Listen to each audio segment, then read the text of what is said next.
ആരാധനക്രമ പഠന പരമ്പരയിലെ പുതിയൊരു എപ്പിസോഡിലേക്ക് ഏവർക്കും സ്വാഗതം. ഇന്ന് പ്രത്യേകമായിട്ട് നമ്മൾ വിശുദ്ധ കുർബാനയെക്കുറിച്ചാണ് പഠിക്കുന്നത്. വിശുദ്ധ കുർബാനയിൽ അപ്പം മുറിക്കൽ ശുശ്രൂഷ മുതൽ സമാപന ആശീർവാദം വരെയുള്ള ഭാഗത്തിന് ബലിവിരുന്ന് എന്നാണ് പ്രത്യേകമായിട്ട് പറയുന്നത്. അന്നാഫ്രായുടെ രണ്ടാം ഭാഗമായിട്ട് ഇതിനെ പരിഗണിക്കാറുണ്ട്. തിരുശരീരം മുറിക്കുകയും അത് പീലാസായിൽ ക്രമപ്പെടുത്തി വയ്ക്കുകയും തിരുശരീരവും തിരുരക്തവും തമ്മിൽ കലർത്തുകയും ചെയ്യുന്ന അതിപ്രധാനമായ ശുശ്രൂഷയാണ് മറയ്ക്കുള്ളിൽ രഹസ്യാത്മകമായി ഈ സമയത്ത് കാർമ്മികൻ നിർവഹിക്കുന്നത്. അപ്പം മുറിക്കുക എന്നത് യഹൂദരുടെ ഭക്ഷണക്രമത്തിൻ്റെ സുപ്രധാന ഘടകമായിരുന്നു. പുതിയ നിയമത്തിൽ വിശുദ്ധ കുർബാനയെ അപ്പം മുറിക്കൽ ശുശ്രൂഷ എന്നാണ് വിശേഷിപ്പിക്കുന്നത്.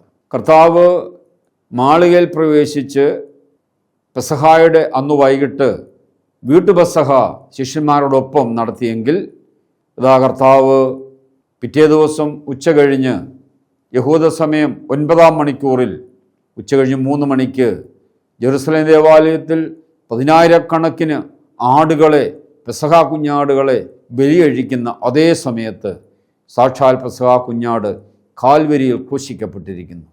യഹൂദജനം പെസഹ കുഞ്ഞാടുകളെ അറുക്കുന്ന അതേ സമയത്ത് യേശുവാകുന്ന സാക്ഷാൽ പെസഹ കുഞ്ഞാട് ഇതാ കാൽവരിയിൽ ബലി അർപ്പിക്കപ്പെടുന്നു. യേശു തൻ്റെ ശരീരം തകർത്ത് രക്തം ചിന്തി കാൽവരിയിൽ ബലി അർപ്പിക്കുന്നതിൻ്റെ പ്രതീകമായിട്ടാണ് പുരോഹിതൻ അപ്പം മുറിച്ച് മാറ്റുന്നത്. മധ്യസ്ഥ പ്രാർത്ഥന കഴിഞ്ഞ് ഉടനെ മറ ഇടുകയാണ്. കർത്താവിൻ്റെ ജനനം പറഞ്ഞു തുടങ്ങിയ രണ്ടാം ഭാഗം കർത്താവിൻ്റെ മരണത്തോടുകൂടി മറയിട്ടുകൊണ്ട് ഇവിടെ പൂർത്തിയാവുകയാണ്. എന്തുകൊണ്ടാണ് മറയിടുന്നത്? കർത്താവിൻ്റെ ചരിത്രപരമായ ജീവിതം ഇവിടെ അവസാനിക്കുകയാണ്. നമ്മൾ നാട്ടിൽ പറയാറുണ്ട്, അവൻ്റെ ജീവിതത്തിൻ്റെ തിരശ്ശീല വീണു. കർത്താവിൻ്റെ ചരിത്രപരമായ സാന്നിധ്യം ഇവിടെ അവസാനിക്കുകയാണ്. ഇപ്രകാരം മറയിട്ട് മറയ്ക്കുള്ളിൽ കർത്താവിൻ്റെ മരണവും കർത്താവിൻ്റെ പുനരുത്ഥാനവും അവിടെ അനുസ്മരിക്കുകയാണ്. ഇതിനെ അപ്പം മുറിക്കൽ ശുശ്രൂഷ അഥവാ ഖണ്ഡിപ്പിൻ്റെ ശുശ്രൂഷ എന്ന് പറയുന്നു. ഈ സമയത്ത് അൻപടയോനെ നിൻവാതിൽ, സ്രാപ്പുകളെ കണ്ടേശായ, നീതിജ്ഞൻ താതാ കാണുക തുടങ്ങിയ ഗാനങ്ങൾ ആലപിക്കുന്നു. അപ്പം മുറിക്കൽ ശുശ്രൂഷയ്ക്ക് 3 ഘടകങ്ങളുണ്ട്. 1 തിരുശരീരം മുറിക്കുന്ന കർമ്മം, 2 തിരക്തം കൊണ്ട് തിരുശരീരത്തിൽ കുരിശാകൃതിയിൽ മുദ്രയിടുന്നു, റോഷ്മ ചെയ്യുന്നു, 3 തിരുശരീരം തിരുരക്തത്തിൽ കലർത്തുന്നു. ഈ സമയത്ത് യേശുക്രിസ്തുവിൻ്റെ പീഡാനുഭവവും മരണവുമാണ് പ്രധാനമായും അനുസ്മരിക്കുന്നത്. കാർമ്മികൻ തിരുശരീരം കയ്യിലെടുത്ത് ഉയർത്തി 2ആയി മുറിക്കുന്നത് വഴിയായി ക്രിസ്തുവിൻ്റെ ജീവിതത്തിലെ വളരെ പ്രധാന സംഭവങ്ങൾ പ്രതീകങ്ങളിലൂടെ രഹസ്യാത്മകമായിട്ട് വൈദികൻ അനുഷ്ഠിക്കുകയാണ്. അപ്പം എടുത്ത് മുറിച്ചു മാറ്റുന്ന വഴിയായിട്ട് കർത്താവ് കുരിശിൽ മരിച്ചതിനെ അത് സൂചിപ്പിക്കുകയാണ്. കർത്താവിൻ്റെ ശരീരം മുറിക്കപ്പെട്ടതിനെ അത് സൂചിപ്പിക്കുകയാണ്. അതിനുശേഷം പുരോഹിതൻ തിരുശരീരം തിരുരക്തത്തിൽ മുക്കി ഈ മുറിക്കപ്പെട്ട തിരുശരീരം ചേർത്ത് വെക്കും. കർത്താവിൻ്റെ പുനരുത്ഥാനത്തെ സൂചിപ്പിക്കുകയാണ്. ഈ അപ്പം മുറിച്ചു മാറ്റുന്ന വഴി മരണവും രക്തം പുരട്ടി അത് ചേർത്ത് വെക്കുന്ന വഴി കർത്താവിൻ്റെ പുനരുത്ഥാനവും സൂചിപ്പിക്കുകയാണ്. മുറിക്കപ്പെട്ട ശരീരം പീലാസായിൽ ക്രമീകരിക്കുന്നത് പഴയ നിയമത്തിൽ ദഹനയാഗമനുസരിച്ച് അറുക്കപ്പെട്ട മൃഗത്തെ ബലിപീഠത്തിൽ ക്രമീകരിക്കുന്നതിനോട് സാമ്യപ്പെടുത്തുന്നു. മുറിക്കപ്പെട്ട അപ്പത്തിൻ്റെ ഒരു ഭാഗം തിരുരക്തത്തിൽ മുക്കി അപ്പത്തിൻ്റെ മുറിക്കപ്പെട്ട ഭാഗത്ത് പുരട്ടുന്നതിലൂടെ മുറിക്കപ്പെട്ട ശരീരം അവിടുത്തെ തിരുരക്തത്താൽ നനഞ്ഞുവെന്നും അവിടുന്ന് രക്തം ചിന്തി മരിച്ചുവെന്നും അർത്ഥമാക്കുന്നു. അവസാനം 3 പ്രാവശ്യം തിരുരക്തം തിരുശരീരത്തിൽ പുരട്ടി യോജിപ്പിക്കുന്നതിലൂടെ യേശുവിൻ്റെ ഉയർത്തെഴുന്നേൽപ്പിനെയും പ്രത്യേകമായിട്ട് സൂചിപ്പിക്കുന്നു. ഈ സമയത്ത് മറയിട്ടുകൊണ്ടാണ് ശുശ്രൂഷ നടത്തുക. രഹസ്യാത്മകതയെ സൂചിപ്പിക്കാനാണ് പ്രത്യേകം ഇപ്രകാരം മറയിട്ടിരിക്കുന്നത്. കർത്താവിൻ്റെ ചരിത്രപരമായ ജീവിതം ഇവിടെ അവസാനിക്കുന്നുവെന്ന് സൂചിപ്പിക്കുകയും ചെയ്യുന്നു. ക്രിസ്തുവിൻ്റെ കുരിശുമരണ സമയത്ത് 6-ാം മണി മുതൽ 9-ാം മണി വരെ ഭൂമിയിലെങ്ങും അന്ധകാരം വ്യാപിച്ചതിലൂടെ പ്രകൃതി പോലും യേശുവിൻ്റെ കുരിശുമരണം നേരിൽ കാണാതെ മറഞ്ഞു നിന്നതിനെ ഈ മറയിടൽ പ്രത്യേകമായിട്ട് സൂചിപ്പിക്കുന്നു. ഈ സമയത്ത് മറയിട്ട് മദ്ബഹ അടയ്ക്കുന്നത് വഴി കർത്താവിൻ്റെ മരണത്തെ പ്രത്യേകമായിട്ട് അനുസ്മരിക്കുകയാണ്. മറ തുറക്കുന്നത് വഴി കർത്താവിൻ്റെ പുനരുത്ഥാനത്തെയും പ്രത്യേകമായിട്ട് അനുസ്മരിക്കുകയാണ്. രണ്ടാമതായി മറ തുറക്കുന്നത് കർത്താവിൻ്റെ ജനനത്തെ സൂചിപ്പിച്ചുകൊണ്ടാണ്. ഇവിടെ കർത്താവിൻ്റെ മരണത്തെ സൂചിപ്പിച്ചുകൊണ്ട് മറ അടയ്ക്കുകയാണ്. മൂന്നാമതായി മറ തുറക്കുന്നത് കർത്താവിൻ്റെ പുനരുത്ഥാനത്തെ സൂചിപ്പിക്കുന്നു. മറ തുറന്നുകൊണ്ട് കർത്തൃപ്രാർത്ഥനയാണ് നമ്മൾ നടത്തുന്നത്. അപ്പമുറുകൽ ശുശ്രൂഷയുടെ അവസാനം മറ നീക്കിക്കൊണ്ട് കാർമ്മികൻ കർത്തൃപ്രാർത്ഥനയ്ക്കായിട്ട് ദൈവജനത്തെ പ്രത്യേകമായിട്ട് ആഹ്വാനം ചെയ്യുകയാണ്.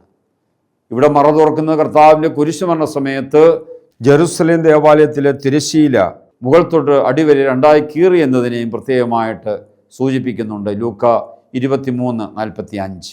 പാപം മൂലം നഷ്ടപ്പെട്ട പർദീസായിലേക്കും സ്വർഗപിതാവിൻ്റെ സന്നിധിയിലേക്കും യേശുവിൻ്റെ കുരിശുമരണവും ഉത്ഥാനവും വഴി മനുഷ്യവംശത്തിന് പ്രവേശനം ലഭിച്ചതിനെ മറമാറ്റുന്നത് പ്രത്യേകമായിട്ട് സൂചിപ്പിക്കുന്നു. മറയ്ക്കുള്ളിൽ കർത്താവിൻ്റെ കുരിശുമരണവും ഉയർപ്പും അനുസ്മരിച്ച ശേഷം മറ നീക്കുന്നത് സ്വർഗം തുറക്കപ്പെട്ടതിനെയും ഉയർത്തെഴുന്നേറ്റ കർത്താവ് തൻ്റെ സ്ലീഹന്മാർക്ക് പ്രത്യക്ഷപ്പെട്ടതിനെയും അത് പ്രത്യേകമായിട്ട് സൂചിപ്പിക്കുകയാണ്. സ്വർഗസ്ഥനായ പിതാവ് എന്ന പ്രാർത്ഥന, അതിമനോഹരമായ ആ പ്രാർത്ഥനയ്ക്ക് ഒരു പ്രത്യേക പശ്ചാത്തലമുണ്ട്. യേശു പിതാവിൻ്റെ സന്നിധിയിൽ നിന്നും സ്വർഗത്തിൽ നിന്നും ഭൂമിയിലേക്ക് ഇറങ്ങി, ഭൂമിയിൽ നിന്നും പാതാളത്തിലേക്ക് ഇറങ്ങി, ആദം മുതലുള്ള എല്ലാ വിശുദ്ധരെയും കൈക്ക് പിടിച്ചുകൊണ്ട് സ്വർഗത്തിലേക്ക് പ്രവേശിച്ച് പിതാവിൻ്റെ സന്നിധിയിൽ മനുഷ്യവംശത്തെ മുഴുവൻ കൊണ്ടു നിർത്തിയിട്ട് യേശു പ്രാർത്ഥിച്ച അതേ പ്രാർത്ഥന, ആബാ പിതാവേ, സ്വർഗസ്ഥനായ പിതാവേ, മക്കൾക്ക് മാത്രം അവകാശമുള്ള പ്രാർത്ഥന കർത്താവ് മനുഷ്യവംശത്തിന് മുഴുവൻ ആ യോഗ്യത നേടിക്കൊടുത്തുകൊണ്ട് ദൈവസന്നിധിയിൽ നിന്നുകൊണ്ട് പിതാവിനെ സ്വർഗസ്ഥനായ പിതാവേ എന്ന് മനുഷ്യവംശത്തോട് മുഴുവൻ ചേർന്ന് നിന്നുകൊണ്ട് ദൈവസന്നിധിയിൽ പ്രാർത്ഥിക്കുന്ന പ്രാർത്ഥനയായിട്ടാണ് നമ്മളതിനെ കാണുന്നത്. അതുകൊണ്ടാണ് നമുക്ക് സന്തോഷപൂർവ്വം വിളിച്ച് പ്രാർത്ഥിക്കാം, സ്വർഗസ്ഥനായ ഞങ്ങളുടെ പിതാവേ. ദൈവമക്കൾ ദൈവപിതാവിനെ വലിയ സന്തോഷത്തോടെ ആബാ പിതാവേ എന്ന് വിളിച്ച് പ്രാർത്ഥിക്കുവാൻ അവകാശം കിട്ടിയതിൻ്റെ ആ സന്തോഷത്തിൽ പ്രാർത്ഥിക്കുന്ന പ്രാർത്ഥനയാണ് സ്വർഗസ്ഥനായ പിതാവേ എന്നുള്ള ആ പ്രാർത്ഥന. കർത്താവിൻ്റെ പീഡാനുഭവം, മരണം, പുനരുത്ഥാനം എന്നിവയിലൂടെ ദൈവമക്കളായി തീർന്ന നാം ആത്മധൈര്യത്തോടെ ദൈവത്തെ സ്വർഗസ്ഥനായ പിതാവേ എന്ന് വിളിച്ച് പ്രാർത്ഥിക്കുന്ന നിമിഷമാണിത്. കർത്തൃപ്രാർത്ഥനയ്ക്ക് ശേഷമുള്ള പ്രാർത്ഥനയിലൂടെ കാർമ്മികൻ കർത്തൃപ്രാർത്ഥനയിലെ അപേക്ഷകൾ വീണ്ടും ആവർത്തിക്കുകയാണ്. അതിനുശേഷം തലവണങ്ങി നിൽക്കുന്ന വിശ്വാസികൾക്ക് വേണ്ടി പ്രത്യേകം പ്രാർത്ഥിക്കുന്നു. മറയ നീക്കിയ ശേഷം പട്ടക്കാരൻ നൽകുന്ന ഒന്നിലധികം സമാധാന ആശംസകൾ നമ്മുടെ കർത്താവിൻ്റെ ഉയർപ്പിന് ശേഷം കർത്താവ് പല പ്രാവശ്യം ശിഷ്യന്മാർക്ക് പ്രത്യക്ഷപ്പെട്ട് സമാധാനം ആശംസിച്ചതിനെ ഇത് സൂചിപ്പിക്കുന്നു.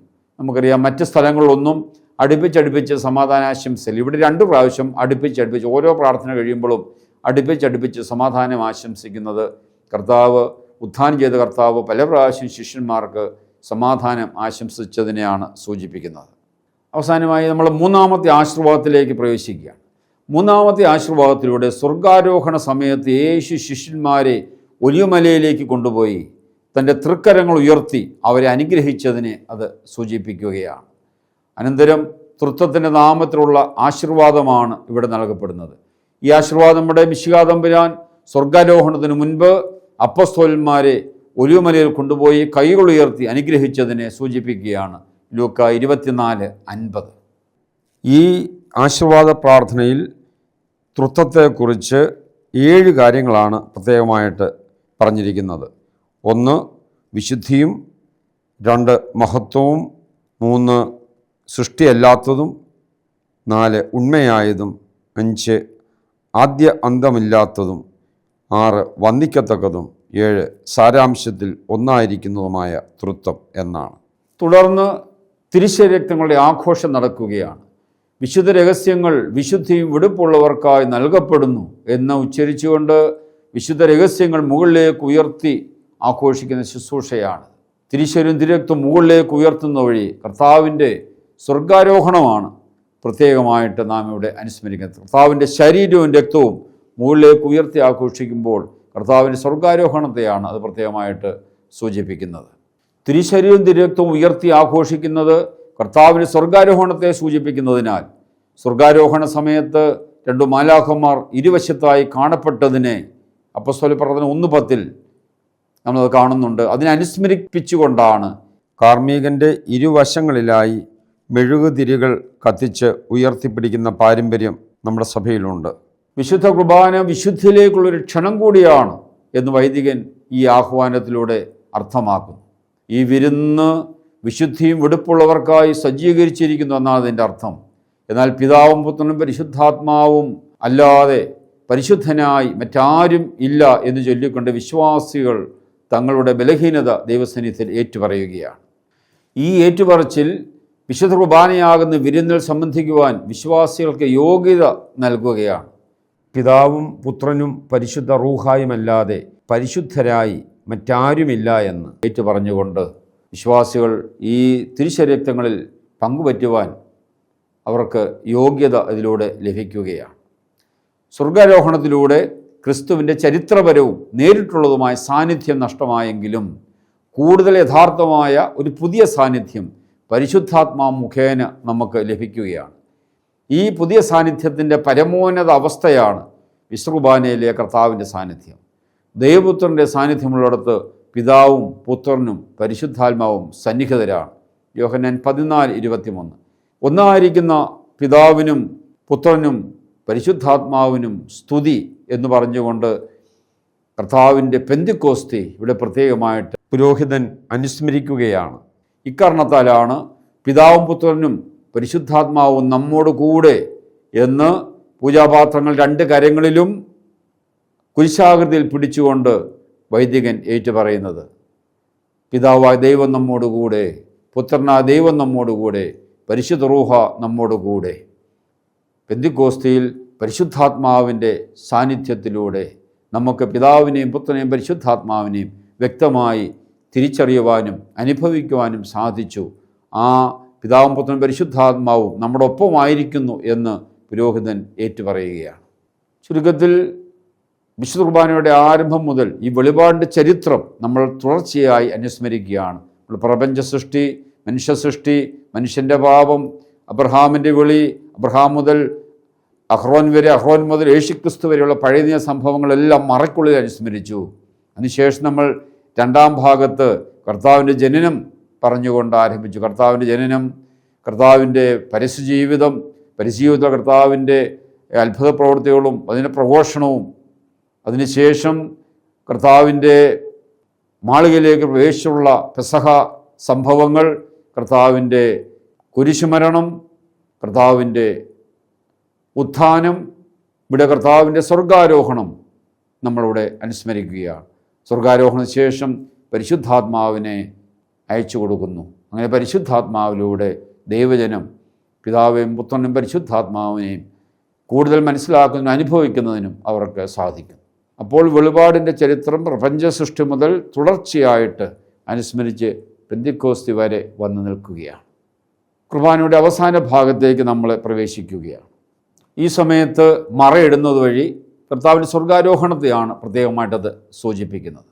ഇപ്രകാരം നമ്മൾ പെന്തിക്കോസ്തിയുടെ അനുസ്മരണം നടത്തിയതിന് ശേഷം പരിശുദ്ധ ത്രിത്വത്തിൻ്റെ സാന്നിധ്യം പൂർണ്ണമായി വിശുദ്ധ കുർബാനയിലൂടെ വിശുദ്ധ ത്രോണോസിൽ സന്നിഹിതമായിരിക്കുന്ന അവസരത്തിൽ തൃത്വിക ദൈവത്തോട് ഏറ്റവും അടുത്തിരിക്കുന്നവരെ പ്രത്യേകം ഓർമ്മിക്കുകയും അവരോട് മാധ്യസ്ഥം അപേക്ഷിക്കുകയുമാണ് കുക്കുലിയോൻ എന്ന പ്രാർത്ഥനയിലൂടെ.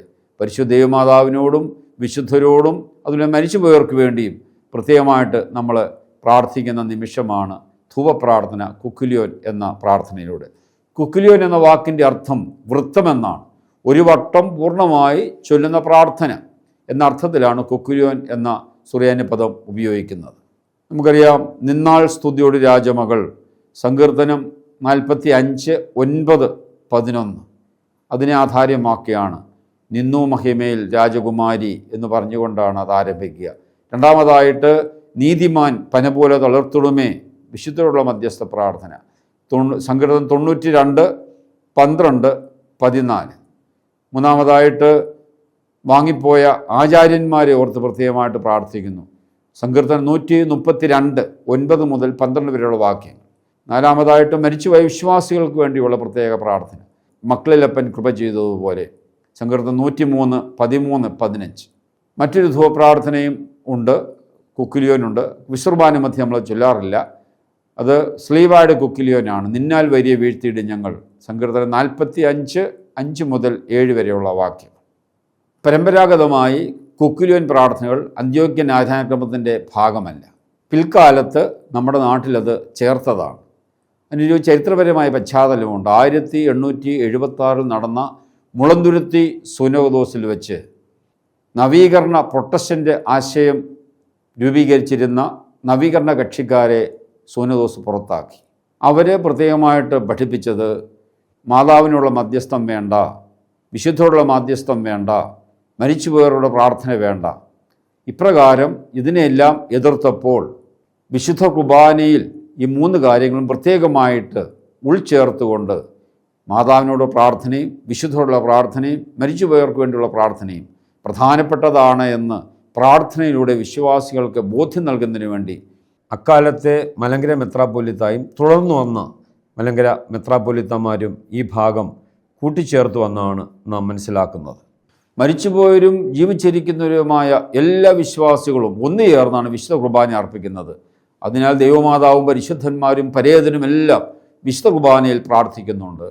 അവരുടെ പ്രാർത്ഥനയോടൊപ്പം അവരുടെ പ്രാർത്ഥനയും സുഗന്ധ ധൂപത്തോടൊപ്പം ദൈവസന്നിധിയിലേക്ക് ഉയർത്തപ്പെടുകയാണ്.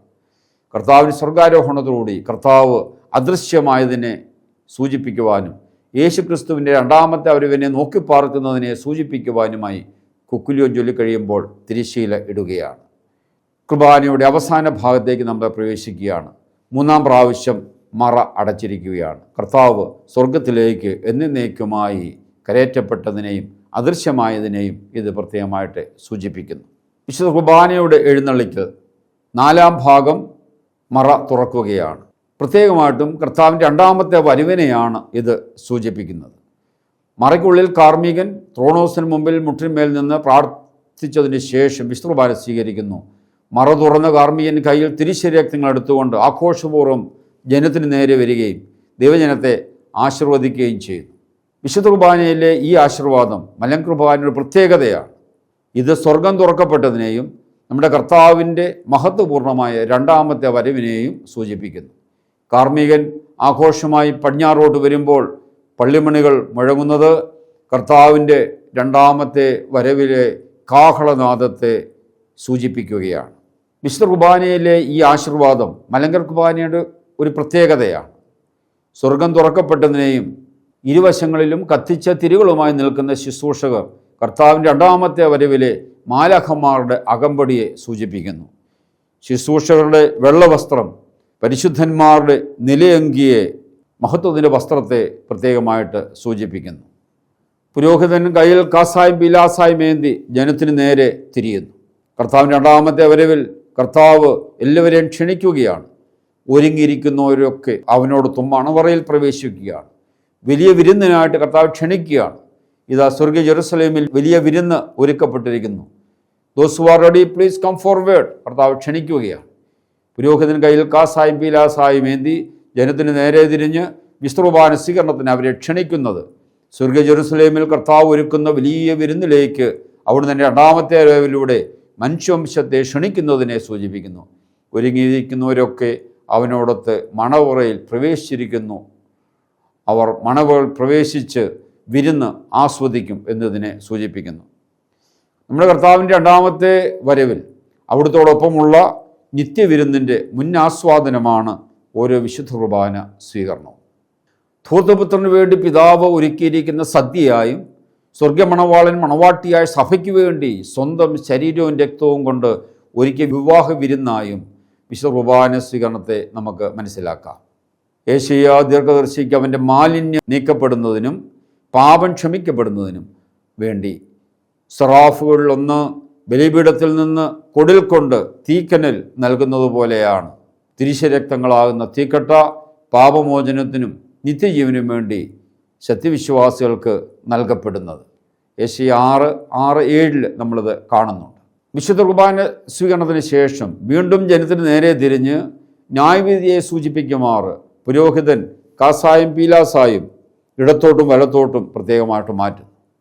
തിന്മ ചെയ്തവരെ ഇടതുവശത്തേക്കും നന്മ ചെയ്തവരെ വലതുവശത്തേക്കും അന്ത്യവിധിയിൽ മാറ്റും എന്ന് ഇത് സൂചിപ്പിക്കുന്നു.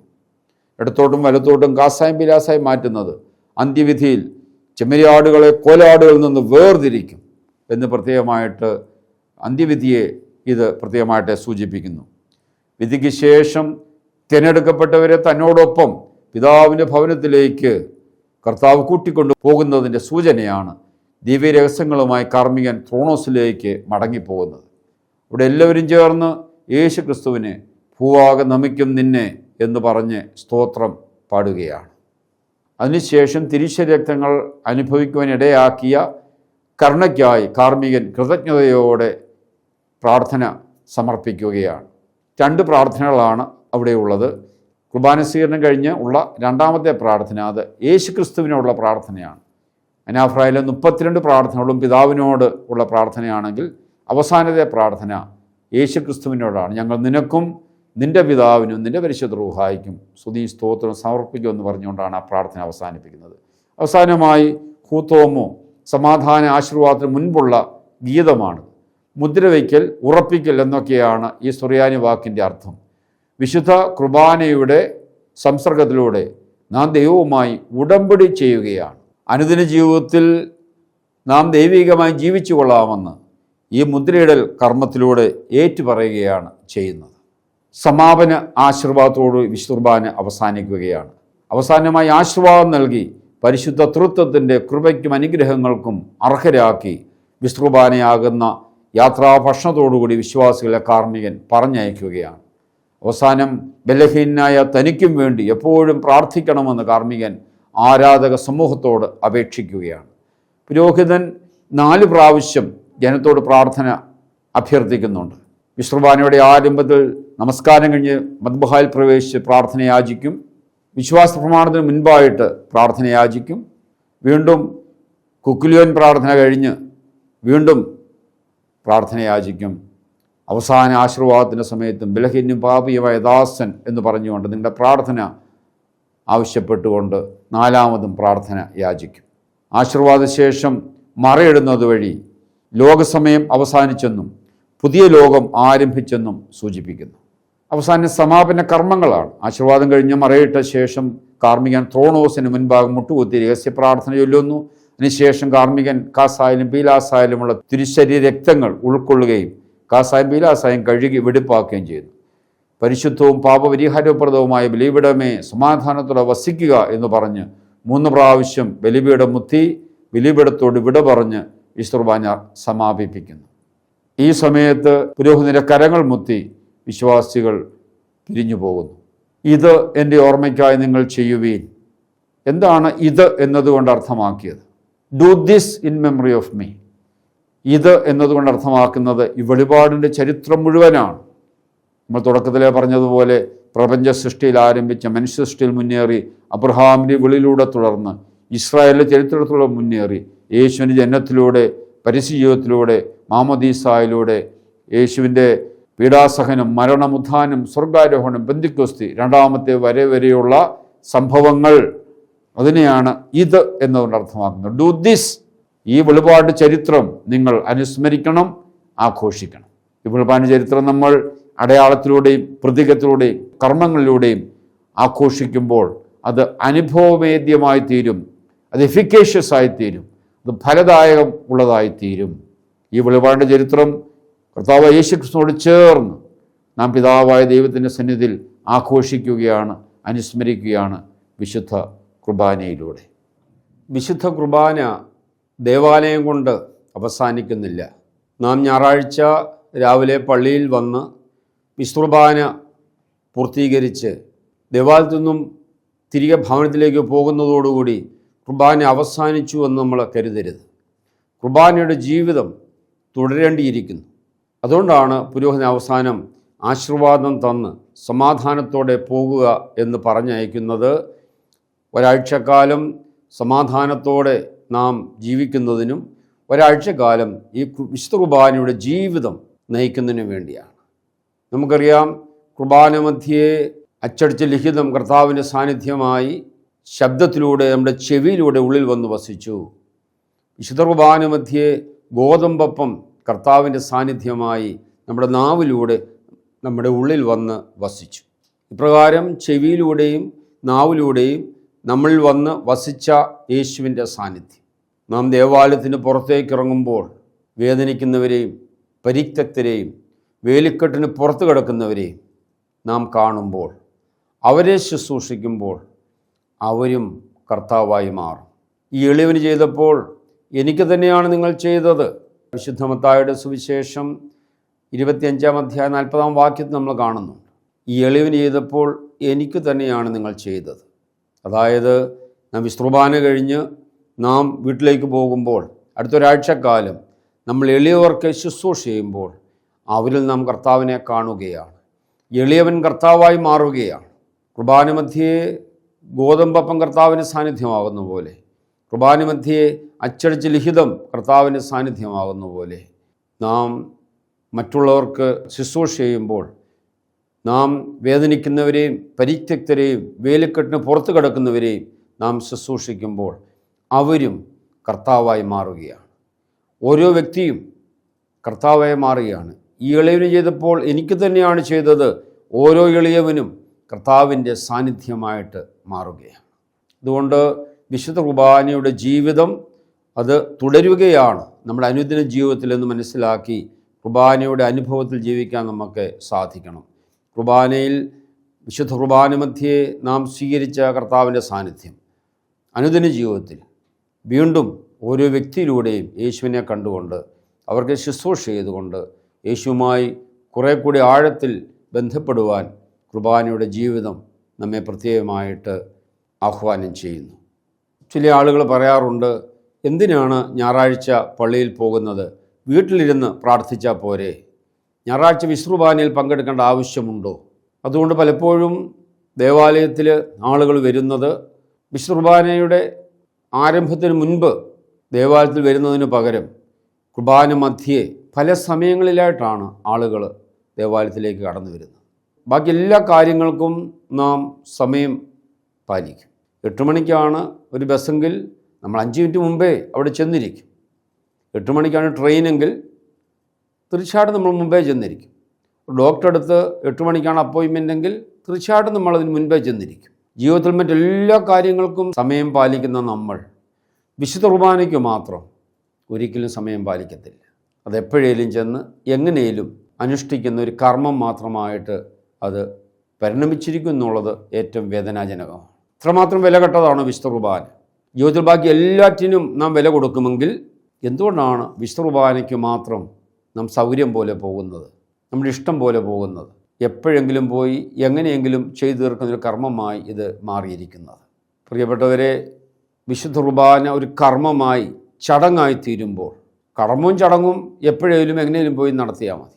വിശുദ്ധ കുർബാന ഒരു കർമ്മവും ചടങ്ങുമായി ഒരിക്കലും അധപ്പതിക്കരുത്. ഇത് യേശുക്രിസ്തുവുമായിട്ടുള്ള ഒരു വ്യക്തിബന്ധത്തിൻ്റെ ഭാഗമാണ്. യേശു മണവാളനും നാം മണവാട്ടിയും, വിശ്വാസികളായ നമ്മളെല്ലാവരും യേശുവിൻ്റെ മണവാട്ടികളാണ്. അപ്പോൾ യേശുവുമായി ഒരു മണവാട്ടി ബന്ധമാണ് നമുക്കുള്ളത്. അപ്പോൾ മണവാട്ടി യേശുവുമായി വ്യക്തിപരമായ ഒരു ബന്ധത്തിലേക്ക് കടന്നു വരികയാണ്. വിശുദ്ധ കുർബാന മധ്യേ ഒരു വ്യക്തി ദേവാലയത്തിലേക്ക് വരുമ്പോൾ മണവാളനായ യേശുവുമായി ആ ഒരു സംസർഗത്തിലേക്ക് കടന്നു വരികയാണ്. വിശുദ്ധ കുർബാന മധ്യേ മണവാട്ടിയും മണവാളനും തമ്മിലുള്ള ആഴപ്പെട്ട സംസർഗം അവിടെ നടക്കുകയാണ്. മണവാളനായ യേശു നമ്മുടെ നാവിലൂടെയും ചെവിയിലൂടെയും നമ്മുടെ ഉള്ളിൽ വന്ന് വസിക്കുകയാണ്. അതുകൊണ്ട് ഒരു മണവാട്ടിയെ സംബന്ധിച്ചിടത്തോളം ഏറ്റവും ആനന്ദകരമായൊരു നിമിഷമാണത്. അതൊരിക്കലും വീട്ടിലിരുന്നാൽ ലഭിക്കുകയില്ല. ദേവാലയത്തിൽ വന്ന് ആ ദേവാലയത്തിലെ ശുശ്രൂഷയിൽ പങ്കെടുത്ത് വിശുദ്ധ കുർബാനയിലൂടെ മണവാളനായ യേശു എൻ്റെ നാവിലൂടെയും ചെവിയിലൂടെയും ഉള്ളിൽ വന്ന് നാമുമായി ഒന്നായിത്തീരുന്ന അനുഗ്രഹീത നിമിഷമാണത്. അതെപ്പോഴേലും എങ്ങനെയും വന്ന് നിർവഹിക്കുന്നതിൽ എന്തർത്ഥമാണുള്ളത്? മണവാളനായ യേശുവിനെ മണവാട്ടിയായ നാം സ്നേഹിക്കുന്നുവെങ്കിൽ തീർച്ചയായും നല്ല ഒരുക്കത്തോടുകൂടി നാം മണവാളിൻ്റെ അടുക്കിലേക്ക് കടന്നു വരേണ്ടതുണ്ട്. ഒരു മണവാട്ടി മണവാളിൻ്റെ അടുക്കൽ എങ്ങനെയാണ് കടന്നു വരേണ്ടത്? തീർച്ചയായിട്ടും അവൾ നല്ലവണ്ണം ഒരുങ്ങി മണവാളനെ സന്തോഷകരമായ രീതിയിലാണ് കടന്നു വരേണ്ടത്. മണവാളൻ ഒരിടത്ത് വന്നിരിക്കുന്നു എന്ന് പറയുമ്പോൾ നമ്മൾ എപ്പോഴേലും ചെല്ലുകയാണോ ഉദ്ദേശിക്കുക? മണവാളൻ ഒരു സ്ഥലത്ത് വന്നിരിക്കുന്നു എന്ന് പറയുമ്പോൾ തീർച്ചയായിട്ടും അതിന് മുൻപേ ഒരുക്കത്തോടെ നാം അവിടെ ചെന്നിരിക്കുകയാണ് സ്നേഹത്തിൻ്റെ ഭാവം. മണവാളൻ വന്നിരുന്ന് മിനിറ്റുകളോ മണിക്കൂറുകൾക്കോ ശേഷമാണ് ചെല്ലുന്നതെങ്കിൽ മണവാളിനോട് അത്രയും സ്നേഹമേ ഉള്ളൂ എന്നാണത് അർത്ഥമാക്കുക. അതുപോലെ തന്നെ യേശുവിൻ്റെ ശരീരമാണ് സഭ. യേശു ക്രിസ്തു ശിരസ്സും അവൻ്റെ ശരീരത്തെ അവയവങ്ങളാണ് സഭയിൽ ഓരോ അംഗങ്ങളും. ശിരസ്സായ യേശുവിൻ്റെ ശരീരത്തിൻ്റെ അവയവങ്ങളാണ് വിശ്വാസികളായ ഓരോ വ്യക്തിയും. സഭ യേശുവിൻ്റെ ശരീരമാണ്. അപ്പോൾ ഞായറാഴ്ച യേശുവുമായി ഒറ്റ ശരീരമായി തീരുകയാണ്. കുർബാന മധ്യേ നാം ഹൈക്കലായിൽ വന്ന് നിൽക്കുമ്പോൾ ശിരസ്സായ യേശുവും യേശുവിൻ്റെ ശരീരത്തെ അവയവങ്ങളായ നമ്മൾ ഓരോരുത്തരും ഒറ്റ ശരീരമായി തീരുകയാണ്.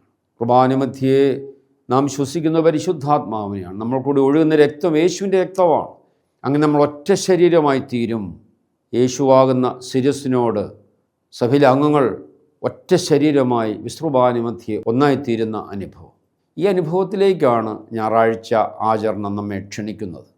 ഇതൊരിക്കലും വീട്ടിലിരുന്നാൽ നമുക്ക് ലഭിക്കുകയില്ല. ദേവാലയത്തിൽ ചെന്ന് യേശുവിനോടൊപ്പമായിരുന്ന് മണവാളനെ സ്വീകരിക്കുവാനും സ്വന്തമാക്കുവാനും ഉള്ള മണവാട്ടിയുടെ വലിയ സ്നേഹത്തോടും താല്പര്യത്തോടും കൂടി വേണം ഓരോ ഞായറാഴ്ചയും നാം ദേവാലയത്തിലേക്ക് കടന്നു ചെല്ലുവാൻ. മണവാളനോട് ഇഷ്ടമില്ലാത്ത ഒരു മണവാട്ടിക്ക് മണവാളൻ്റെ അടുത്തിരിക്കുന്ന ഭാരമാണ്, മണവാളിനെ കേൾക്കുന്ന ഭാരമാണ്, മണവാളിനോട് സംസാരിക്കുന്ന ഭാരമാണ്. യേശുവാകുന്ന മണവാളനോട് മണവാട്ടിക്ക് എത്രമാത്രം സ്നേഹമുണ്ട് എന്നതിൻ്റെ അളവുകോലാണ് ഒരു വ്യക്തി ഞായറാഴ്ച വിശുദ്ധ കുർബാനയ്ക്ക് നല്ലവണ്ണം ഒരുക്കത്തോടെ പോകുന്നത്. വിശുദ്ധ കുർബാന ആരംഭിക്കുന്നത് പ്രഭാത പ്രാർത്ഥനയോടുകൂടിയാണെന്ന് നമുക്കറിയാം. മദ്ബഹായുടെ നടുവിലുള്ള തിരികത്തിച്ച് മറവലിച്ച് പ്രഭാത പ്രാർത്ഥന ആരംഭിക്കുമ്പോൾ ഒരുക്കത്തോടെ മണവാട്ടിയായ ഞാൻ ആ മണവാളനെ സ്തുതിക്കുവാനും ആരാധിക്കുവാനും അവിടെ ഉണ്ടോ എന്നുള്ള ചോദ്യം യേശുവുമായിട്ടുള്ള എൻ്റെ വ്യക്തിബന്ധത്തെ ആശ്രയിച്ചിരിക്കുന്നു. അതുകൊണ്ട് പ്രിയ സഹോദരങ്ങളെ, വിശുദ്ധ കുർബാനയുടെ കർമ്മങ്ങളെക്കുറിച്ചും അതിൻ്റെ പ്രതീകങ്ങളെക്കുറിച്ചും നമ്മൾ പഠിച്ചുവെങ്കിൽ വിശുദ്ധ കുർബാന എനിക്ക് നിങ്ങൾക്കും അനുഭവമായി തീരണം.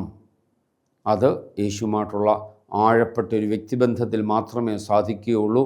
ആ വ്യക്തിബന്ധം ആഴത്തിൽ അനുഭവിക്കുന്ന നിമിഷമാണ് വിശുദ്ധ കുർബാന. കമ്മ്യൂണിയൻ എന്നാണ് പറയുക. നമ്മൾ സംസർഗത്തിലാകുകയാണ്. യേശുവും നമ്മളും തമ്മിൽ ഒന്നായിത്തീരുകയാണ്. മണവാളും മണവാട്ടിയും കുർബാന മധ്യേ ഒന്നായിത്തീരുകയാണ്. അവൻ നമ്മുടെ ഉള്ളിൽ വന്ന് വസിക്കുകയാണ്. അത് ആഴത്തിൽ അനുഭവിക്കുവാൻ നമുക്ക് സാധിക്കട്ടെ എന്ന് പ്രത്യേകമായിട്ട് ഞാൻ ആഗ്രഹിക്കുകയും പ്രാർത്ഥിക്കുകയും ചെയ്തുകൊണ്ട് വിശുദ്ധ കുർബാനയുടെ ഈ എപ്പിസോഡ് ഇവിടെ പൂർത്തീകരിക്കുന്നു. ആൻ്റണി മാർ സിൽവാനോസ് എപ്പിസ്കോപ്പ, ആരാധനക്രമ വർഷ കോർഡിനേറ്റർ.